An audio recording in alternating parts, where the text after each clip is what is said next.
예, 하나님 말씀은 창세기 19장 4절 되겠습니다.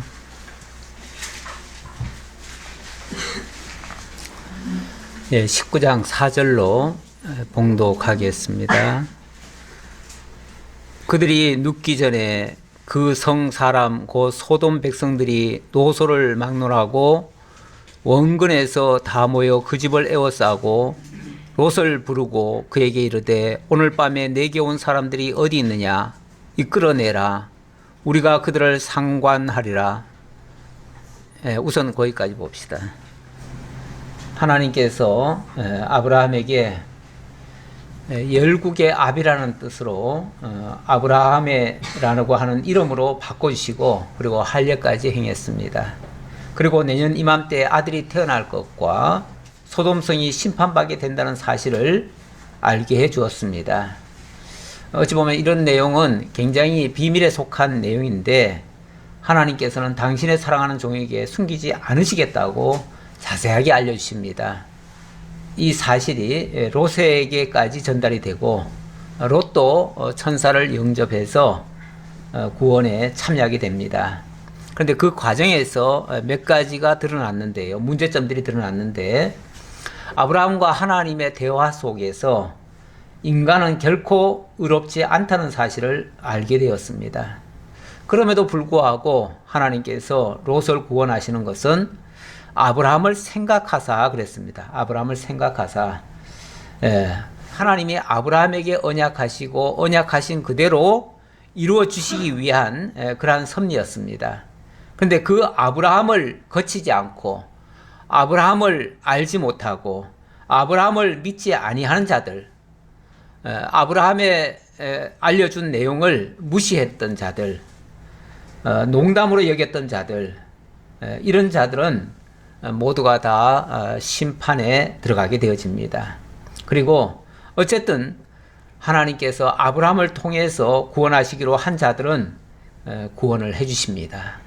그래서 어떤 면에서 아브라함이 하나님의 언약을 받은 자임을 다시 한번 증거해 주고 있습니다.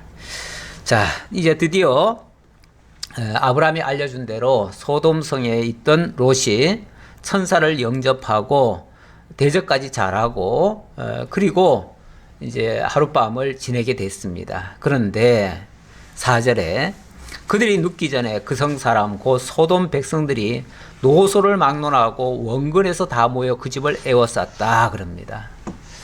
노소를 막론하고 젊은이나 늙은이나 할 것 없이 모두들이 와서 많은 사람들이 왔었다는 얘기죠. 많은 사람들이 떼거지로 와가지고 그 사람을 내놓으라는 거예요. 왜 내놓으라고 하느냐? 5절에 보니까 롯을 부르고 그에게 이르되 오늘 밤에 내게 온 사람들이 어디 있느냐 이끌어내라 우리가 그들을 상관하리라 이렇게 얘기를 하네요. 이끌어내라고 하는 이유는 우리가 상관하겠다는 거예요. 이 상관한다는 이 표현 사실 우리 성경은 모든 사람이 뭐 어린아이들도 같이 보는 성경이라 이것을 너무 적나라하게 쓸 수는 없어요. 그래서 이거를 상당히 완화해서 좋게 이렇게 표현을 해놨는데 이 상관이라는 말은 사실 그렇게 썩 좋은 말은 아니에요. 그 단어 자체가 나쁜 건 아니에요. 상관이라는 말은 좋은 말이잖아요. 그런데 이거는 원래 그 원어가 야다인데요. 이건 깊이 아는 것을 얘기하고요. 깊이 안다는 것은 그야말로 한 몸이 됐을 때 깊이 아는 거예요. 떨어져 있을 때는 몰라요. 한 몸이 됐을 때 비로소 아는 거예요. 그래서 이거는 정말 한 몸이 됐다 이런 뜻인데 이것도 이제 좋게 말해서 그런 거고요. 이거는 이제 원래는 뭐 부부가 한 몸이 되잖아요. 한 몸이 되는데 그런 거를 가리킬 때 야다라고 그래요. 이게 이제 좋게 쓰였을 때는 우리가 하나님에 대해서도 아주 뭐 정말 하나 된 것처럼 그렇게 하나님의 뜻을 알고 하나님과 동행하고 뭐 이런 거 할 때도 그런 표현을 쓸 수도 있어요. 그런데 이건 이제 좋게 쓸 때 얘기고요. 여기는 지금 나쁜 의도에서 쓸 때 이런 용어를 또 쓴 거예요. 이거는 지금 남자들이 다 몰려와가지고 그 남자를 상대로 해서 한 몸이 되겠다는 뜻이니까 이거는 사실은 이게 뭐 요즘 표현으로 말하면 이게 동성애 하겠다는 뜻이에요. 그런 의미에서 되게 이게 안 좋은 말이 되는 거죠. 결과적으로 굉장히 안 좋은 말이에요. 어떻게 이런 일들을 할 수 있을까? 지금 우리로서는 상상이 안 가요. 어떻게 이런 일이 있을 수가 있을까? 그런데 의외로 이방인들의 풍습 속에서는 이런 것들이 있었더라고요. 성경이 여기서만 증거한 게 아니고 여러 군데서 증거가 되고 있는데 그 대표적인 것이 지난번에 그 어디서 봤습니까? 사사기 때 봤죠. 사사기 때 보면은 그 한 레위인이 기브아라고 하는 지역을 지나가다가 밤이 어두워서 하룻밤 자고 가는데 거기에 동네 불량배들이 와가지고 이 사람 끌어내라. 우리가 상관하겠다. 막 이런 식으로 이렇게 막 욕을 해가지고 그때도 그 주인장이 뭐 자기 딸들을 내주려고 하고 막 이랬지요. 예, 그랬는데 그걸 못하게 하고 그랬더니 막 그 대신 그 누굽니까? 그 아내가 희생이 됐지요. 예, 그래서 끌려나가가지고 밤새도록 욕을 당하고 결국은 죽기까지 했어요. 네, 그런 일이 있었는데 이방인들의 풍습 속에서는 이런 게 꽤 있었던 것 같아요. 이게 이제 성경상으로는 최초의 지금 이 창세기 바로 이 소돔에서 이런 일이 발생했기 때문에 나중에 후대 학자들이 이걸 뭐 소도미스트라고 그래요. 그러니까 소돔에 있는 그런 어떤 뭐 동성애 사건이다. 이제 이런 얘기겠죠. 그런 얘기일 텐데, 뭐 이런 데서 나중에 학대에서 이제 뭐 나온 이게 사실 정상이 아니거든요. 남자가 남자를 상대로 해서 뭘 하겠다는 게 굉장히 안 좋은 거고, 이거는 결국은 이제 몸을 상하게 만들고 병으로 이게 만들어져요. 그래서 여기서 나온 병이 뭐 우리 뭐라 그럽니까? 에이즈라고 이렇게들 표현들을 해요. 그런데 그 정확한 표현인지는 모르겠어요. 그러나 어쨌든 그럴 가능성이 많죠. 많아요. 어쨌든 이거는 뭐 도저히 이거는 어디서도 용납할 수 없는 일입니다. 그런데 왜 이런 모습이 갑자기 나올까요? 지금 소돔이 어떤 곳이죠? 하나님의 심판 아래 놓인 곳이에요. 하나님이 지금 심판을 하겠다고 지금 천사들까지 보내가지고 경고를 한 장소예요. 그렇다면 그곳이 심판받아 마땅한 장소임을 드러내야 될 거 아니에요? 아니 하나님도 의로운 백성들을 칠 수는 없잖아요. 지난번에 아브라함도 얘기했듯이 하나님이 어떻게 의로운 백성들을 악인과 함께 멸하실 수 있습니까? 하고 따졌잖아요. 아브라함도. 그렇죠. 통상적으로 봤을 때 의로운 사람들이 멸망받으면 안 되죠. 당연히 악인들이 멸망을 받아야 되고 심판받아 마땅한 그런 죄악상이 있어야 심판을 하는 거죠. 그런데 이들에게 도대체 무슨 죄가 있길래 그렇게 하나님이 뭐 유황불로 진멸을 시킬까라고 싶은데 보니까 이런 죄악도 있더라는 거죠. 이런 죄악. 이건 사실 이게 뭐 전체겠어요. 이건 일부겠죠. 일부인데 아주 극악무도한 그런 죄악상을 하나 들춰내신 거예요. 이런 일도 있다라고 딱 보여준 거죠.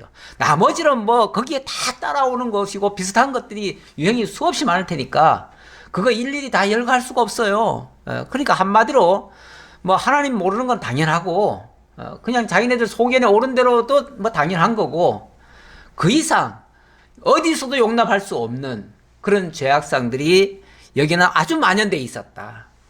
고로 이 성은 멸망당할 수밖에 없는 성읍이다 라는 것을 고발하기 위해서 이런 일도 있었다는 것을 소개하는 거죠. 그러니까 이런 일이 우리 상식 가지고 어떻게 그런 일이 있을 수 있어 라고 얘기하면 이거 말이 안 되는 거예요. 근데 우리 상식으로 보지 말고 이방인들 풍습 속에서 그것도 다는 아니지만 이런 일도 있었다. 실제로 역사 속에서 보면은 극도로 그 아주 문란한 그런 문화가 융성했던 곳이 그런 심판을 받은 장소가 있지요. 그 뭐 유명한 영화에도 나왔는데 그게 뭐죠? 폼페이의 최후인가요? 네, 뭐 그런 게 있었어요. 그것도 뭐 일종의 유사한 모습이라고도 볼 수 있어요.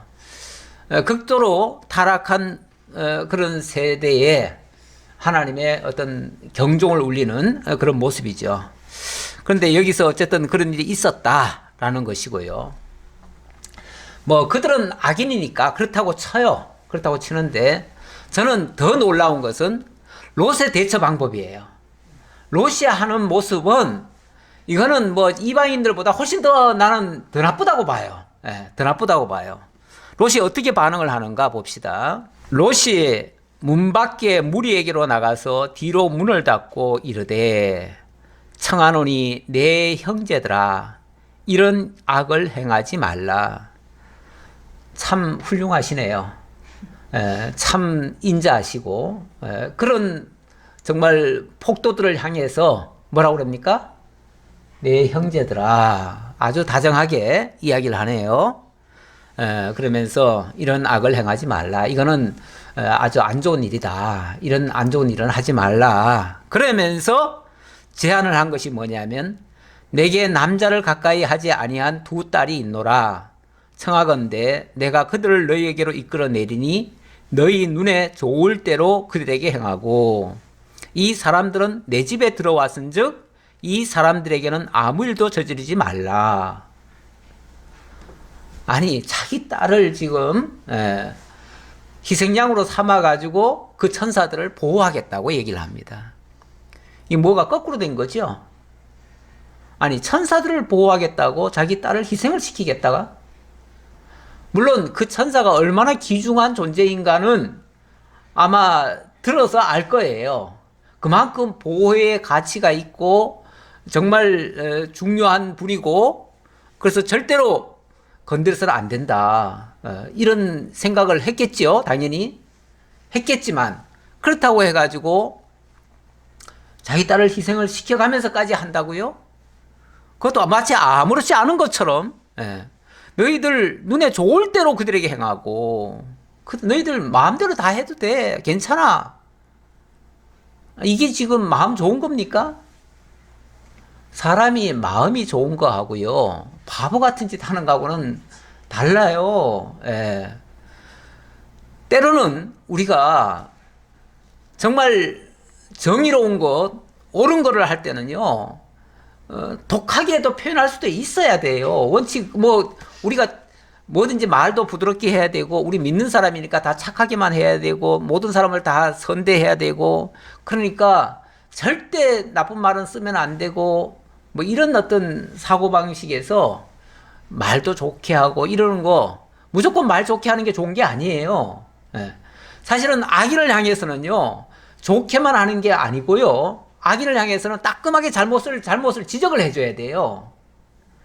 그 엘리 제사장이 우리 보다 보니까 엘리 제사장이 자기 아들들이 말도 안 되는 짓을 했거든요. 근데 그 아들들을 향해서 뭐라고 얘기를 합니까? 사실은 뭐 죽일 듯이 그렇게 혹독하게 책망을 하고 정말 어떤 징계도 내리고 어떤 처벌도 하고 뭘 했어야 맞지요. 왜냐하면 정말 못쓸 짓을 다 했거든요. 그랬으면은 그렇게 해야 되는데 뭐라 그럽니까? 내 아들아, 내 아들들아, 들리는 소문이 좋지 않구나. 이런 소리 안 들리게 좀 해줘라. 이 정도 아주 인자하게 자기 아들들에게. 아니 그 포악무도한 인간들에게 좋게만 말하면 알아듣습니까? 그들이 깨우칩니까? 돌이킵니까? 악한 자들에게는요, 어쩔 수 없이 충격적인 요법도 쓸 수가 있어요. 그래서 세상에도 벌이라는 게 있잖아요. 죄가 있으면 벌을 가하는 것이 무조건 가하면 안 된다가 아니고, 원래 정당하게 죄에 대해서는 벌을 가하는 게 맞아요. 특히 자기 아들이나 딸이라고 하는 것은 어찌 보면 자기 영역 아래에 있기 때문에 자기 책임이에요. 자기 책임이기 때문에 당연히 그렇게 관리를 해야 되고, 물론 보호도 같이 해야 되지만 죄에 대해서만큼은, 그러니까 죄에 대해서 엄중하게 하는 것이 그를 결국은 보호하는 거예요. 그런데 죄를 너무 가볍게 여기거나 자식이라고 그냥 이렇게 좋게만 말하고 책망도 안 하고 이렇게 해버리면요, 그 자식을 사랑해서 그러는 게 아니고 사실은 미워하는 것이라고 성경에 돼 있어요. 잠언에 보면은 자식을 책망하지 않는 것은 그 자식을 미워하기 때문이다, 이렇게 얘기를 해요. 미워하니까. 원래 미운 놈은 그냥 떡도 하나 더 주고요. 뭐 합니까? 남의 자식은 일부러 그냥 네 하고 싶은 대로 해라 그러고 내버려 둬요. 그건 미운 자식은 그래요. 근데 정말 사랑하는 자식이면요, 같이 울면서, 차라리 혼자 때리기 뭐 하면은 같이 맞아가면서 그러면은 하든지, 예. 같이 울면서 하든지, 그리고 때려놓고 같이 정말 뭐 해결하든지, 이렇게라도 해야지요. 그렇게 해서 어떻게 해서든지 못하게끔 하는 것이 진짜 사랑하는 모습이죠. 진짜 사랑한다면, 그래서 책망이라고 하는 것도 필요가 한 거예요. 필요한 건데, 물론 이거는 약간 상황이 다릅니다만은, 남을 위한답시고 내 자식을 막 내줘요. 막 희생을 시켜요. 이건 아까 얘는 조금 다르지만은 너무 어처구니 없이 또 이거는 또 대하는 거죠. 자기 자식이라고 자기 마음대로 팔아버려도 괜찮고, 뭐 줘도 괜찮고, 없애도 괜찮고, 죽여도 괜찮고, 아니 자기 자식은 자기 마음대로 할 수 있나요? 막 내줘도 괜찮나요? 어떻게 해서든지 그 자식을 살리려고 애를 써야지, 죽이는데 내어주는 거는 이거는 안 될 얘기죠. 안 될 얘기죠. 더더군다나 하나님이 보내신 자고요, 하나님이 천사예요. 하나님이 보내신 자면 하나님이 알아서 하시겠지. 그리고 그 사람들이 우리가 보호할 대상이 아니에요. 그렇죠? 엄밀하게 말하면 천사는 하나님이 보내신 하나님의 사자니까, 하나님의 사자는 그를 보내신 자, 그분이 책임져요. 그러니까 그분에게 맡기고, 그거는 나는 내 자식을 돌봐야 되는 것이 맞지요. 오히려 순서로 말하면, 이 위험한 상황에서 오히려 그 사람을 향해서 우리 가족을 어떻게 살려달라 하든지, 차라리 우리를 보호해달라, 당신 능력 있지 않느냐, 당신은 하나님 보내신 자 아니냐, 그럼 당신이 이 위기를 모면해달라, 난 당신을 믿겠다, 당신이 책임져라, 이렇게 나오는 게 맞지. 오히려 만약에 롯이 진짜 믿음이 있는 사람이고 제대로 된 사고를 가진 사람이라면 롯이 그렇게 처리하는 게 맞지요, 당연히. 그런데 그렇게 하지 않고 그 사람을 보호하겠다고 자기 자식을 희생시켜버리는 이 어처구니 없는 짓을 했습니다. 그리고 보면 롯도 의인이라고 말하기는 정말 힘들어요. 행위로서는 의롭다 할 수 없는 사람이에요. 행위로서는 똑같은 악인의 문화에 완전히 젖어가지고 악인의 반열에 지금 들어가 있는 사람이나 똑같아요. 그런 사람이에요. 그러니까 나중에 만약에 이들이 구원을 받는다면 자기들 의로 구원받은 게 아니라는 증거예요, 이게. 이 말 하려고 지금 롯을 제가 좀 옳지 않다고 지금 얘기하는 거지, 롯을 지금 비난하자고 지금 얘기하는 건 아니에요. 우리도 때때로 어떤 위기 상황에 닥치면은 자꾸 뭐 자기만 살겠다, 또는 자기 유리한 쪽으로만 하려고 그런 식으로 실수하는 경우가 있어요. 있기 때문에, 그래서 나중에 하나님 앞에 가면 우리 자랑할 게 없는 거예요. 우리가 의롭게 잘한 부분이 없어요. 나중에 가만히 곰곰이 생각해 보면요, 죄진 것밖에 없고요, 잘못한 것밖에 없어요. 자, 그러면서 그들이 이르되 너는 물러나라. 그러니까 천사들이 봤을 때 롯이 하는 이 행동은요, 자기네들을 위하는 게 아니에요. 이건 어찌 보면 불신의 모습이고 어처구니 없는, 뭐가 뭐를 생각하는 모습이죠. 어린애들이 어른 위하는 모습이죠. 그런데 이거는 어처구니 없는 행동이에요. 그러니까 천사들이 뭐라고 그러냐면은 너는 물러나라. 네가 물러나라. 네가 물러나라. 너만 물러나면 해결 다 돼, 그 말이죠. 우리가 뭐 설치고 하나님이 위한답시고 가끔 뭘 하잖아요. 하나님이 그러실 거예요. 야, 네가 물러나. 네가 날 위하지 말고 내가 너 위할게. 하나님이 우리를 위하시는 분이시지 우리가 하나님 위하는 자가 아니에요. 근데 우리가 가끔씩 착각을 해요. 우리가 하나님을 위하여, 하나님의 뭐를 위하여, 하나님의 영광을 위하여, 하나님의 능력을 위하여. 물론 우리가 하나님 찬양하는 거는 하나님의 영광을 보고 그 능력에 감탄하고 하나님 깨닫고 하나님 찬양하는, 그래서 하나님께 영광을 돌리는 거, 이건 하나님이 하셨습니다라고 인정하는 거, 그거는 우리가 할 도리긴 하지만 그 외에 뭐 하나님 위한답시고 하나님의 나라를 우리가 뭐 세워드리겠습니다, 하나님의 집을 우리가 지어드리겠습니다. 그 다윗도 내가 하나님의 집을 지어드릴게 그러니까 하나님 뭐라 그래요? 네가 짓지 말라. 네 피 흘린 손으로 내가 지은 거 내가 안 받겠다 그러잖아요. 예. 너 피 흘린 손으로 짓는 거 나 원치 않는다. 오히려 이제 평화의 시기에 평화의 왕을 세워가지고 내가 그를 통해서 내가 짓겠다. 내 영광은 내가 취하겠다. 하나님이 당신의 영광을 당신이 스스로 취하시지 사람의 손을 빌어가지고 취하시지 않아요. 필요하시면 물론 하시겠지만 굳이 그럴 필요가 없어요, 하나님은. 예. 그래서 우리가 하나님을 위한답시고 뭘 하는 것은 별로 바람직하지 않아요. 가끔 기도할 때 하나님 나에게 이렇게 해주셔야 내가 하나님을 위해서 뭐도 하고 할 텐데 왜 안 해주십니까 하고 따지는 사람들이 있어요. 네가 안 해도 돼. 하나님 그러실 거예요. 네가 하지 마. 내가 알아서 할게. 내 영광은 내가 취할게. 그러실 거예요. 그러니까 우리가 너무 하나님 위한답시고 그러지 말고 오히려 하나님의 하시는 일에 감탄하는 게 좋아요. 하나님 하신 일이 정말 위대하시군요. 하나님 정말 능력 많으시군요. 하나님 정말 약속대로 이루시는군요. 하나님 정말 감사합니다. 이렇게 하는 것이 오히려 맞다. 그러면서 또 이르되, 응? 잘못 읽었어요? 아니, 9절 중반. 9절 맞아요? 이건 지금 천사가 한 말이 아니네요. 그럼 제가 좀 조금 착각을 했습니다. 제가 읽다가 갑자기 너는 물러나라 그러니까 천사가 한 말인 줄 알았는데 죄송합니다. 천사가 아니에요. 이거는 그 사람들이 말한 거예요. 그들이 이르되 너는 물러나라. 또 이르되 이자가 들어와서 거류하면서 우리의 법관이 되려 하는도다. 너 건방지게 어디서 들어온 인간이, 그렇죠? 롯이 원래 이 지역 주민 아니잖아요. 그렇죠? 원래 롯 성 주민이 아니에요. 롯은 들어온 사람이에요.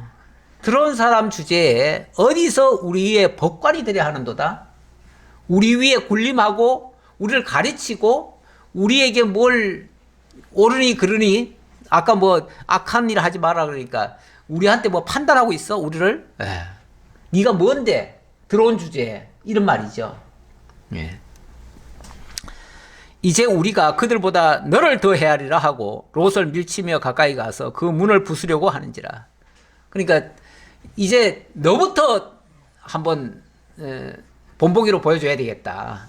그러면서 아예 롯을 끌어다가 그 못된 짓을 하려고 하는 거예요.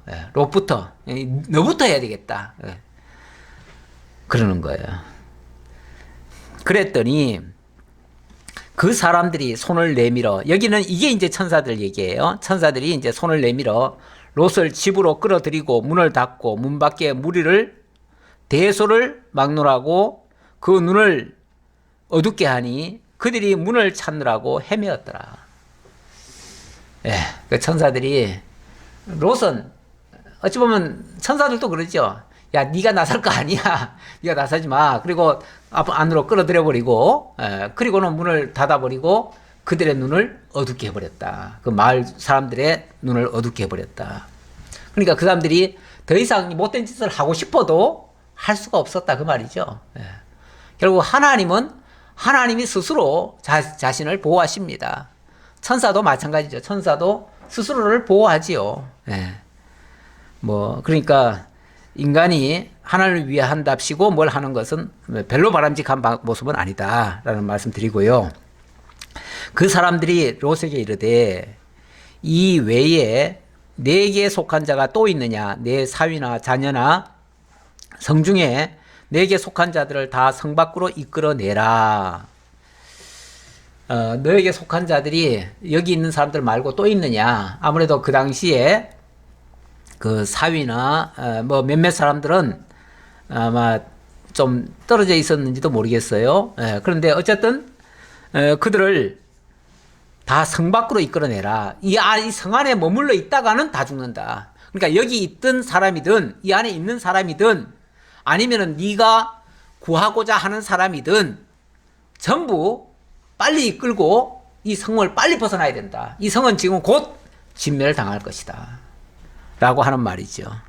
왜냐하면 그들에 대한 부르짖음이 여호와 앞에 크므로 여호와께서 이곳을 멸하시려고 우리를 보내셨나니 우리가 멸하리라.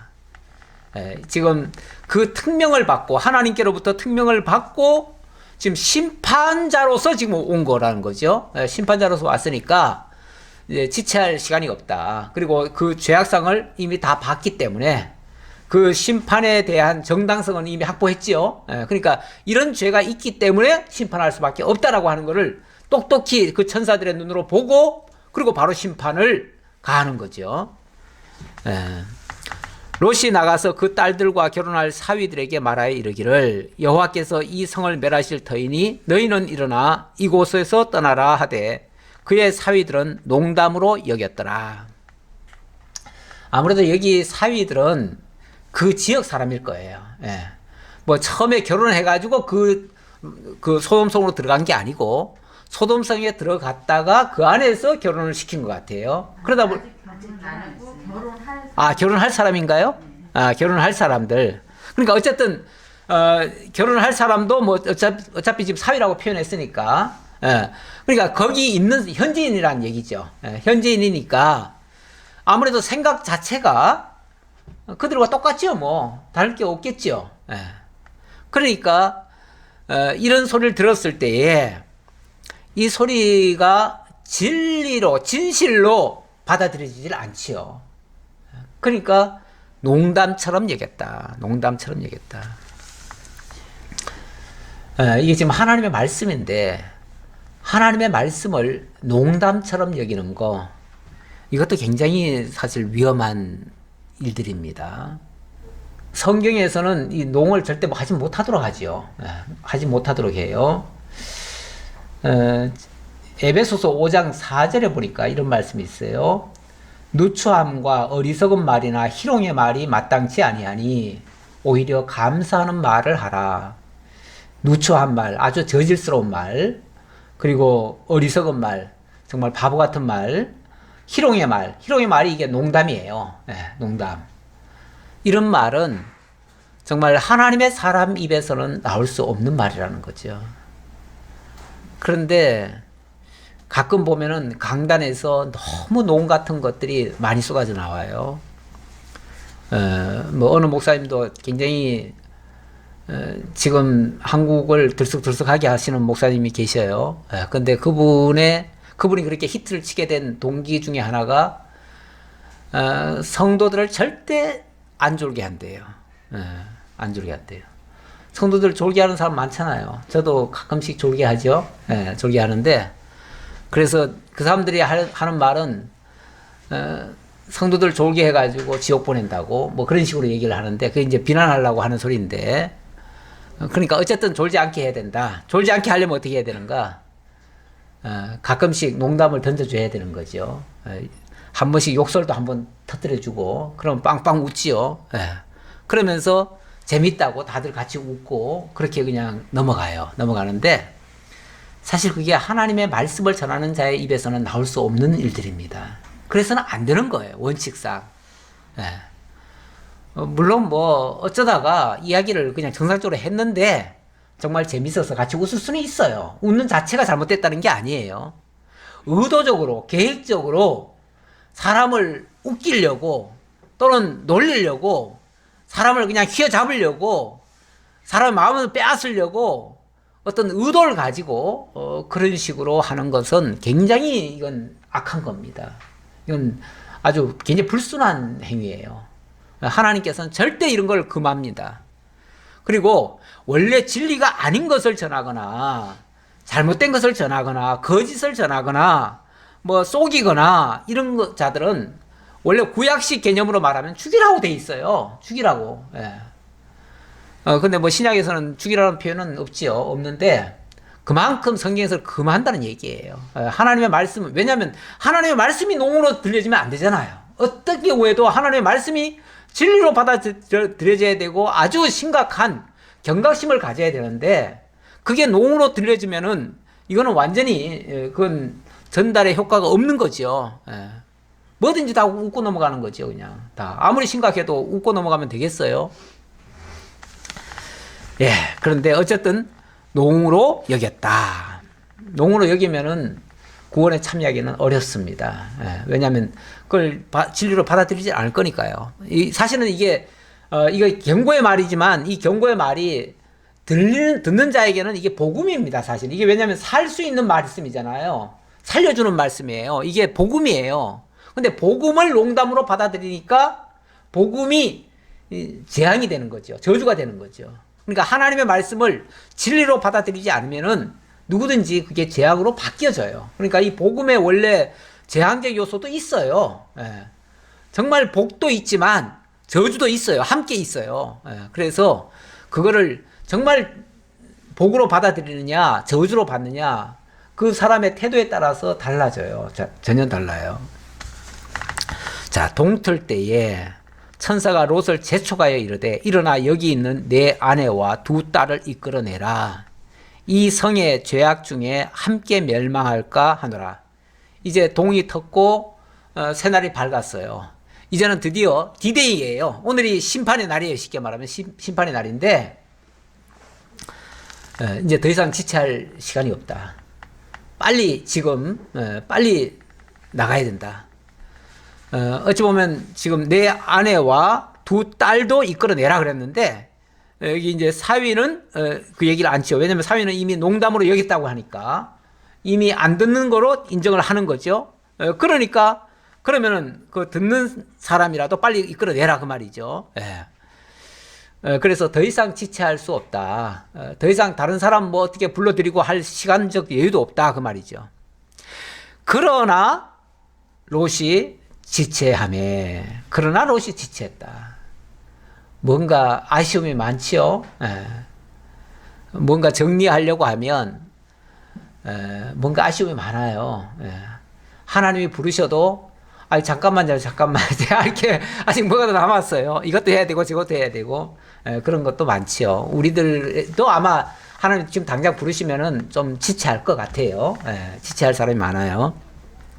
지체하며 그 사람들이 롯의 손과 그 아내의 손과 두 딸의 손을 잡아 인도하여 성 밖에 두니 지체하니까 안 가니까 자꾸 말을 뭐가 자꾸 아쉬운 거예요. 그러니까 왜냐면은 어쨌든 여기 와가지고 뭔가 쌓아놓은 것도 있잖아요. 재물도 있고 집도 있고 뭐도 있는데 그냥 나가라고 하니까 빈손으로 가니까 뭐 겁나잖아요. 뭐라도 하나 들고 가려면은 생각하는 거죠. 생각하니까 그럴 시간 없다. 그런데 안 가니까 그래도 안 가니까 롯의 손을 잡고 그리고 아내의 손과 두 딸의 손까지 잡고 강제로 인도해버린 거죠. 바깥으로 끌어내버린 거죠. 그래서 성 밖으로 끌어내놨어요. 천사니까 그렇게 가능하지요. 근데 이렇게 한 것이 뭐라고요? 여호와께서 그에게 자비를 더하심이었더라. 이거 굉장한 자비입니다. 굉장히 자비예요. 아마 롯의 입장에서는 아이고 저것도 가져와야 되는데 왜 나를 끌고 가십니까? 이럴 수도 있어요. 더군다나 그 롯의 아내나 그 딸들은 아니 지금 저기에 사위도 있고 그 남편 될 사람도 있고 뭐도 있는데 이렇게 이끌어내면 어떡해요 하고서 아마 동동거렸을 거예요. 틀림없이. 근데 일종의 어찌 보면 롯의 입장에서 보면 다 빼앗긴 거 아니에요? 다 버려진 거 아니에요? 그러면은 이게 자기로서는 이게 지금 재앙처럼 느껴지잖아요. 근데 하나님은 뭐라고 그럽니까? 그거를 하나님이 엄청나게 지금 베풀어준 자비라는 거죠. 자비를 더하신 거라는 거죠. 우리도 가끔 뭔가를 잃을 때가 있어요. 그렇죠? 건강을 잃을 때도 있고 물질을 잃을 때도 있고 때때로 뭔가를 자꾸 내가 원치 않는 방향으로 잃어버리는 경우가 있어요. 그러면 하나님이 왜 나에게 이런 불행을 주십니까? 이렇게 얘기할 수가 있어요. 근데 사실은 이제 좀 더 냉정하게 보면은 그게 하나님이 우리에게 자비를 더하신 결과일 수도 있어요. 자비를 더하신 결과. 왜냐하면 그것 때문에 내가 망하게 생겼거든요. 안 그러면은 내가 거기서 못 태어나오겠거든요. 그러니까 하나님 그렇게 했을 수가 있어요. 그러니까 이거는 이제 다 그렇다는 얘기가 아니라 그럴 수 있다는 걸 지금 얘기하는 거예요. 그러니까 우리는 범사에 감사라고 하시는데 솔직히 어떻게 우리가 범사에 감사할 수가 있어요? 왜냐하면 이런 것도 많고 뭐 손해 본 것도 많고 뭐 내가 피해 본 게 엄청 많은데 어떻게 감사가 나와요? 이렇게 나와요. 근데 하나님은 그게 내가 너희에게 자비를 베푼 거야 라고 지금 말씀하시는 거 아니에요. 롯의 입장에서 전혀 그게 아닌데 이거는 시각 차이예요. 그러니까 어느 입장이냐의 차이예요. 하나님의 입장을 우리가 생각한다면 우리는 날마다 사실은 하나님의 은혜를 받고 있는 중인데 우리 입장에서 생각하니까 그게 너무 서운한 거예요. 너무 서운해요. 그러니까 누가 바꿔야 되겠어요? 하나님이 바뀌어야겠어요? 내가 바꿔야 되겠어요? 내가 바뀌어야죠. 하나님을 바꿀 수는 없어요. 우리 하나님 바꿀 생각 애시당초 하지 마세요. 떼써가지고 그냥 하나님 오늘 죽은 안 해주시면 나 그냥 하나님 탈퇴할래요. 그러지 말고 하나님 바꿀 생각하지 말아요. 내 떼 쓴다고 하나님 바뀌어지지 않아요. 하나님 불변하신 분이십니다. 하나님 당신 정하신 뜻대로 그냥 가실 겁니다. 그러니까 우리가 발악해도 소용없어요. 발악하지 말고 왜 하나님이 이렇게 해주셨을까? 여기에는 무슨 하나님의 자비가 여기 포함됐을까? 차라리 그걸 읽어요. 그걸 찾으면은 이래서 하나님이 내게 이렇게 주셨구나 라고 깨달을 거예요. 그러면은 하나님 감사합니다. 그때 하나님이 그렇게 안 꺼내주셨으면 나 지금 좀 망했을 거예요. 진짜 망했을 거예요. 물질이 없어진 게 아니라 진짜 망했을 거예요. 뭐 물질은 혹시 지켰을지 모르지만 결국은 내 영혼이 죽었을 수도 있어요. 거기서 하나님이 날 꺼내주시려고 그런 역사를 하셨다는 것을 기억하시면 정말 범사에 감사하지 않을 게 없어요. 그 사람들이 그들을 밖으로 이끌어낸 후에 이르되 도망하여 생명을 보존하라. 돌아보거나 들에 머물지 말고 산으로 도망하여 멸망함을 면하라.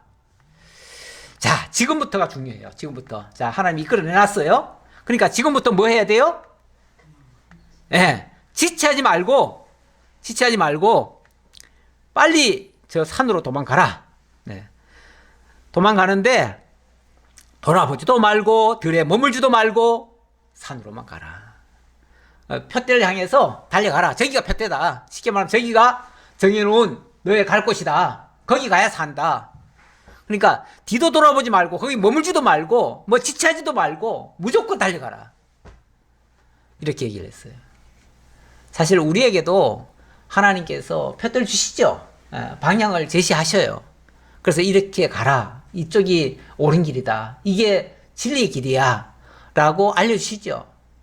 근데 우리가 여러 가지 상황에 따라서 자꾸만 머물기도 하고 주저하기도 하고 뒤로 처지기도 하고 뒤를 돌아보기도 하고 그러지요. 자꾸 하는데 그게 별로 바람직한 건 아니에요. 롯도 한마디 하지요. 그래서 롯도 가만히 생각해 보니까 저기까지 가라고요? 저기까지 가다 우리 가다가 다 죽겠는데요. 그래서 롯이 그들에게 이르되 내 주여 그리 마옵소서. 그렇게 말씀하지 마세요. 어떻게 하라고요? 주의 종이 주께 은혜를 입었고 주께서 큰 인자를 내게 베푸사 내 생명을 구원하시오나 내가 도망하여 산에까지 갈 수 없나이다. 두렵건대 재앙을 만나 죽을까 하나이다. 그러니까 산에까지 갈 수 없나이다. 물론 현실적으로 거기까지 가는 게 힘들기도 하겠지요. 그러나 그것만인가? 뒤에 보니까 재앙을 만나 죽을까 하나이다. 죽을까봐 못 가겠다는 거예요. 거기 가야 산다는데 죽을까봐 못 가겠다는 거예요. 하나님은 가면 산다고 하는데 우리는 그렇게 가면 죽을 것 같은 느낌 많죠. 우리도 세상 살다 보면 이렇게 살다가는 죽을 것 같은 느낌 많죠. 그래서 뭔가를 바꿔야 되지 않느냐, 뭔가를 어떻게 해야 되지 않느냐, 자꾸 우리들 그 좁은 소견에서 자꾸 뭔가를 계산할 때 올리고 그래서 방법을 찾고 그러는데 사실 우리 신앙은요 약간 우직할 필요가 있어요. 너무 그렇게 계산 많이 하는 것도 바람직하지 않아요. 우리가 하나님을 바르게 깨달아 알기 위해서 좀 세밀하게 살피고 이런 거는 필요하지만 그렇게 해서 방향을 딱 정해놓은 다음에 이럴까 저럴까 자꾸 마음이 갈등하는 거는 별로 그렇게 좋은 게 아니에요. 우리 마음은 그냥 한번 정했으면 그냥 꾸준하게 가는 것이 참 옳습니다. 그게 옳다면, 그게 맞다면 죽을까봐 걱정하지 말고, 그런다고 죽지 않아요. 하나님이 제시한 길이 결코 죽음의 길이 아니에요. 삶의 길이죠. 괜히 우리가 생각할 때 저러다 죽는 거 아니야? 천만에요. 그게 사는 길이에요.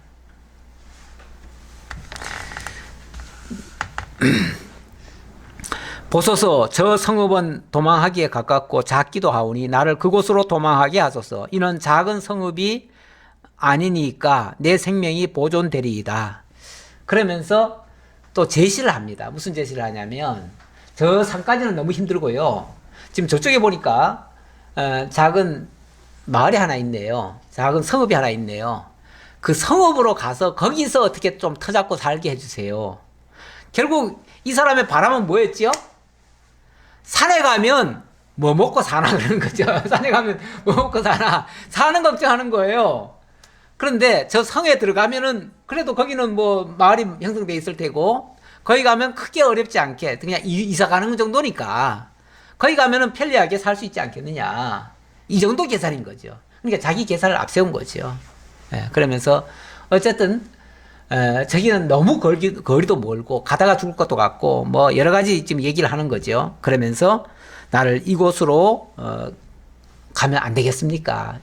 여기서도 어쨌든 거기서는 빠져나왔으니까 여기라도 가면 되지 않겠습니까? 라고 얘기를 하는데,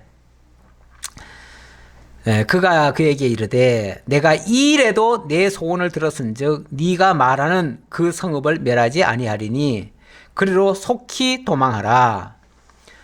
네가 거기에 이르기까지는 내가 아무 일도 행할 수 없노라 하였더라. 네가 거기에 이르기까지는 내가 아무 일도 할 수 없다. 그러니까 쉽게 말하면 지금 롯을 하나님은 구원하기로 작정하고 지금 오신 거예요. 만약에 그냥 행한 대로 처벌하고 끝내시려면요, 오지도 않지요. 오지도 않고 이런 과정 거칠 필요도 없어요. 그러니까 그런 사자들을 보내가지고 자기에게 경고한다고 하는 건요, 엄청난 복입니다, 사실 이게. 그런 소리 아무나 해주는 게 아니에요. 누가 욕먹어가면서 바른 소리 하겠어요. 망하든지 말든지 나 그냥 신경 안 쓰면 그만이지. 맞아요. 우리가 정말 사랑하는 사람이 아니면요, 그냥 내버려둬요. 죽든지 말든지 뭐 상하든지 뭐 하든지 알게 뭐예요. 어차피 내 자식 아닌데, 이렇게 생각하지요. 그런데 진짜 사랑하는 자고 진짜 구원하고 싶은 사람이라면요, 어떻게 해서든지 살려야 되겠거든요. 그러니까 경우에 따라서는 말도 안 되는 욕을 하는데도 좀 들어도 주죠. 어찌 보면 알았다 내가 그 정도까지는 내가 양보할게, 이 정도 차원에서 지금 들어주는 것 같아요. 어쨌든 여기서는 롯을 구원하는 게 지금 일단은 1차적인 목적이에요. 그러니까 내가 너를 구원하기 위해서는 말도 안 되지만, 네 행위로 봐서는 구원할 수도 없지만, 그러나 내가 구원해 주겠다 라고 하면서 어쨌든 거기라도 빨리 가라, 그 말이죠. 나중에 거기는 또 나중에 또 2차 심판이 또 있을 수도 있어요. 근데 거기는 영구적인 구원 처소는 아니에요. 우리가 이 세상에서 이거 환난 하나 피했다고 해서 그게 영구적인 해방인가? 그렇지 않아요. 영구적인 그 해방 처소는요, 하나님의 나라예요. 하나님의 나라가 아니면은 이 세상은 어디도 안전처는 없습니다. 그러므로 그 성읍 이름을 소알이라 하였더라. 소알이라는 표현은 작다라는 뜻이에요. 작다. 아주 작은 성읍이다. 조그만 성읍으로 들어가도록 했다는 거죠. 어쨌든 거기까지는 일단은 천사가 양보한 것 같은 모습이긴 한데, 그러면 거기 가면은 이제 영구적으로 살 수 있을까? 그건 이제 다음 주에 봐야지요. 거기서도 사실은 살 수가 없습니다. 살 수가 없어요. 그러니까 결국은 어떻게 해야죠? 가라는 대로 가야 돼요. 거기가 진짜 살 길이에요.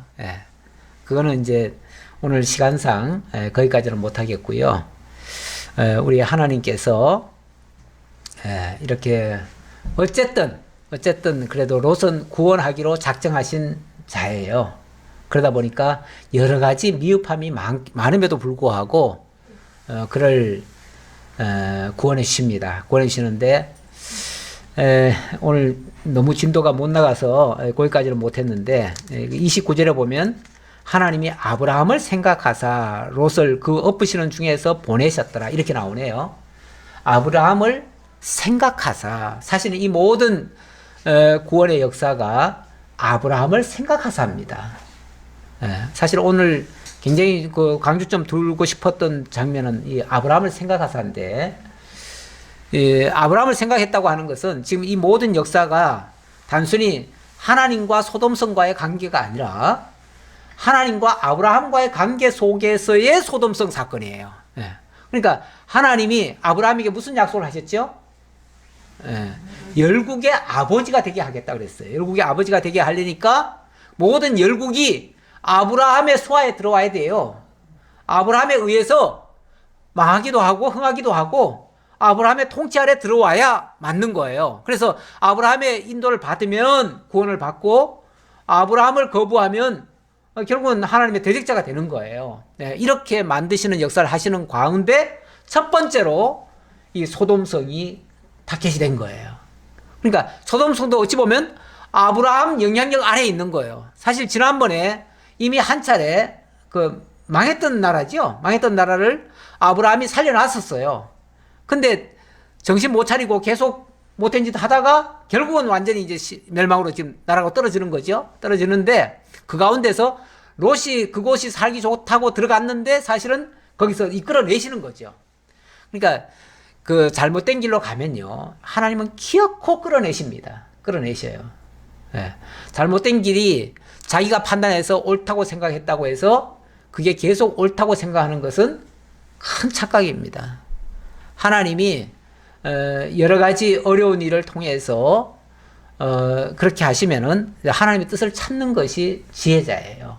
우리는 늘 모든 사건을 우연의 일치로 보지 말고 하나님의 특별하신 섭리로 이해하고 그 섭리 사건 속에서 하나님이 나를 향하신 하나님의 뜻이 어디 있는가를 살펴서 그 뜻을 따라가는 것이 지혜자의 모습이라 이렇게 생각이 들어집니다. 기도하겠습니다. 아버지 하나님 감사합니다. 오늘도 여러 가지 어려운 일들이 있었지만 저희들 하나님 앞에서 마음 중심을 잡고 예배에 임하며 하나님과 동행하기를 원하는 그러한 마음으로 이 시간을 지금 지내고 있습니다. 아버지 하나님, 저희들의 믿음이 어떤 사건 앞에서 변하지 않게 하시고 어떤 일을 만나든지 하나님이 인도하시는 쪽으로만 나아갈 수 있도록 인도하시고, 그래서 하나님의 영광을 발견하고 하나님을 찬양하는 참으로 신실한 주님의 종들이 다 될 수 있도록 인도해 주옵소서. 감사드렸고 예수님 이름으로 기도하옵나이다. 아멘.